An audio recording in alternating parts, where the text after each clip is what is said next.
boys and girls. Today we're going to do a lesson on insects. So insects are bugs that basically have 6 legs. So let's think about some of the insects that you might have in your yard or around if you're out and about. Maybe you might see dragonflies or regular flies. Sometimes if you're out at night you might see moths or mosquitoes. A praying mantis would be cool to find. Those are one of my favorite insects. They're green and they're not around very much.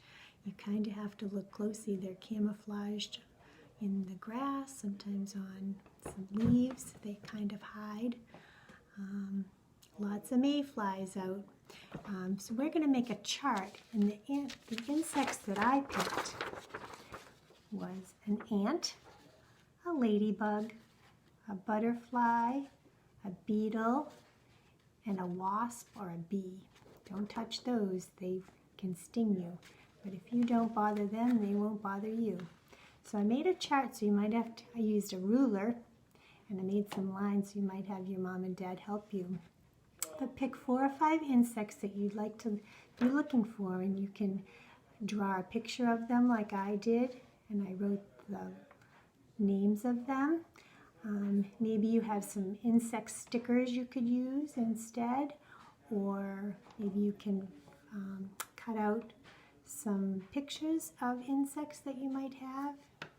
And then on this side, this is where the insects might live or you might find them. So this is a picture of a leaf. Here's some insects that might be in the grass, on a flower. This is a stone wall. You might also see them underneath a rock. And this is a little body of water. So it could be in a stream or a little pond or maybe a puddle. And then when you find the insect, you're going to make an X in that box. So this ant I found in a stone wall, but I might also find it in the grass, so I could put another X there. So that's your little chart. So go outside in your yard.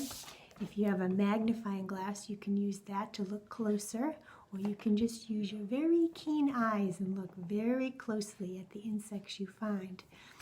They might be hiding under a rock. They could be in the dirt or the soil.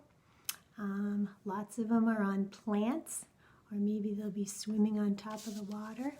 So look carefully and observe. Once you find an insect, watch it for a while. Observe how they move. Sometimes they're crawling and then all of a sudden, whoops, they fly away and land someplace else. Sometimes they have, you can watch and see what they're doing, see where they go. Are they all together or are they by themselves? So you might just see one butterfly flying around, but you might find a colony of ants underneath a rock building an anthill, which are really fun to watch. They have antennas on their head, and they're called feelers to see where they're going. So watch them. They're really quite fascinating to observe. So go on an insect hunt and have a great time. Bye.